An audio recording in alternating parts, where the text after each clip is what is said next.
오늘 우리에게 주시는 하나님의 말씀은 느헤미야 9장 1절에서 3절까지의 말씀입니다. 느헤미야 9장 1절에서 3절까지의 말씀을 읽고 오늘 우리에게 주시는 하나님의 은혜를 함께 나누도록 하겠습니다.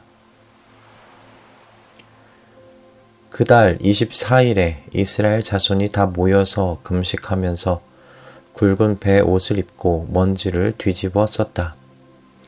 이스라엘 자손은 모든 이방 사람과 관계를 끊었다. 그들은 제자리에 선 채로 자신들의 허물과 조상의 죄를 자백하였다. 모두들 제자리에서 일어나서 낮의 4분의 1은 주 하나님의 율법책을 읽고 또 낮의 4분의 1은 자기들의 죄를 자백하고 주 하나님께 경배하였다. 아멘. 한국 교회의 성장의 진원지를 찾으라고 하면 대부분 1907년에 평양 대부흥 사건을 빼놓을 수 없다고 하실 겁니다. 부흥이라는 말의 사전적 의미가 다시 산다라는 것인데요. 침체된 기존의 신앙을 다시 살리는 운동이라고 정의 내려볼 수 있을 것 같습니다. 그러나 실제적으로는 그 부흥이라는 말이 좀 더 넓은 의미로 사용되고 있는 것 같아요. 좀 더 본질적으로 그리스도인으로서의 새로운 생활에 각성하게 되는 것, 그것이 부흥이라고 할 수 있겠고, 평양 대부흥 사건이 그와 같은 새로운 생활에 각성된 성도들을 보여준 사건이라고 우리가 생각해 볼 수 있을 것 같습니다. 그런데 이런 새로운 생활로의 각성에 있어서 부흥운동의 두드러진 특징 중에 하나가요, 회개였다는 것에 다른 의견을 내실 분들은 별로 없으실 것 같아요. 미국에서 일어났던 대부흥도 예배 중에 일어난 회개로 시작되었고 1907년 평양 대부흥도 회개의 바람으로 시작되었지요. 1903년 미국의 남감리교 선교사였던 그 하디 선교사의 회심이 평양 대부흥 운동의 실질적인 시작이라고들 이야기하시는데 그가 사경회에서 경험했던 회개의 체험을 이렇게 남겨놓았습니다. 성령이 내게 오셨을 때 그의 첫 요구는 나의 선교사 생활의 대부분을 보냈던 선교사들 앞에서 나의 실패와 그 실패의 원인을 시인하게 하시는 것이었다. 그것은 고통스럽고 굴욕적인 경험이었다. 회중 앞에 서서 부끄럽고 당황한 얼굴로 나의 교만, 심령의 강팍함, 그리고 믿음의 결핍과 또한 이것들이 가져다 준 많은 결과들을 고백하면서 그들은 처음으로 죄의 확신과 회개가 실제적인 경험 속에서 무엇을 의미하는지를 알게 되었다. 이렇게 시작된 부흥의 바람은 성도들에게로 옮겨 붙었고 각자의 회개와 함께 실제적인 새로운 생활로의 각성이 일어났던 거죠. 당시의 대부흥은 단순한 죄의 고백과 은혜의 체험에서 끝나지 않았다고 합니다. 신자이든 불신자이든 구별 없이 자신이 손해를 끼친 사람에게는 손해배상을 해주었기에 성안에 소문이 자자했다라고 이렇게 평양 대부흥에 대한 기록이 남아 있습니다.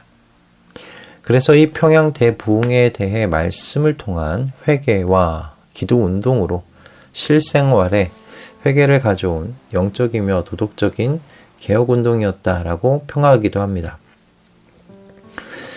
이렇게 평양 대부흥에 대한 이야기를 앞서 하는 이유는요, 이 대부흥의 원리와 모습이 오늘 본문 속에서도 그대로 나타나고 있기 때문입니다. 물론 부흥은 우리가 스스로 만들어낼 수 있는 것 아니죠. 그것은 하나님의 주권에 속한 것, 그래서 하나님의 성령께서 일으키시는 것입니다. 그러나 하나님께서 일으키시는 이 부흥 운동이 반복적으로 어떤 신앙의 틀 속에서 일어났는지를 우리가 살피고 묵상하는 것은 좀 우리 자신들에게 유익하다고 생각해요. 왜냐하면 우리가 그 신앙의 틀을 유지하기만 한다면 하나님께서 하나님의 때와 방법으로 우리에게 다시금 부흥의 역사를 일으키실 수 있다고 저는 믿기 때문입니다. 우리가 오늘 이 말씀에서 찾을 수 있는 그런 부흥의 반복적인 틀은 무엇인가? 바로 말씀의 가르침과 이 회개 운동의 선순환이라는 거예요. 오늘 본문에서도 발견되는 건 낮의 4분의 1에 하나님의 율법을 읽고 또 낮의 4분의 1에 자신들의 죄를 자백하는 자리를 반복적으로 가졌다는 것입니다. 앞에서도 말씀드린 평양 대부흥의 시초가 된 하디 선교사, 그분이 회심이 또 이 시초였다고 이야기했는데요. 그 회심이 여러분 어디에서 일어났습니까? 바로 말씀 사경회에서 있었습니다. 그리고 1907년에 있었던 평양 그 장대현 교회에서 불붙었던 이 평양 대부흥 운동, 여러분 이것도요 2주간의 사경회에서 시작되었어요. 두 사건 모두 다 참 신기하게 그 시발점이 사경회였다는 거죠. 당시 사경회는 관례를 따라서 성경을 공부하는 일이 중심이었고 그리고 기도가 병행되었다고 합니다.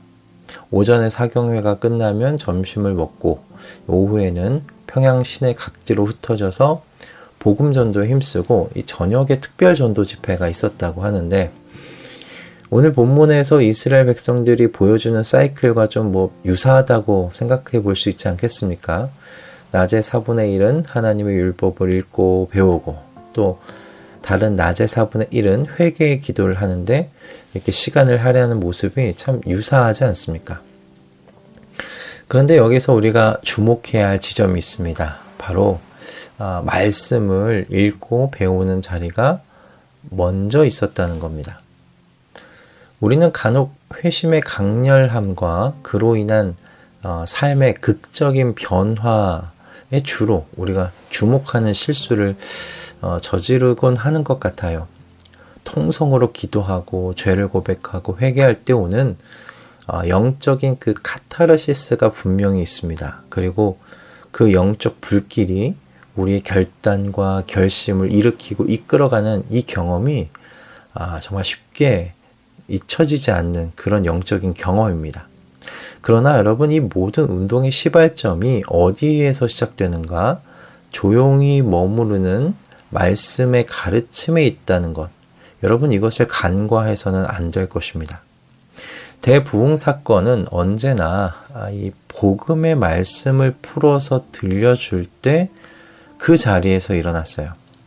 미국에서 일어난 대부흥도요. 예배 중에 말씀을 들으면서 일어났던 것이었고 평양에서 일어난 이 부흥 또한 말씀 사경회의 기간 중에 일어났었습니다.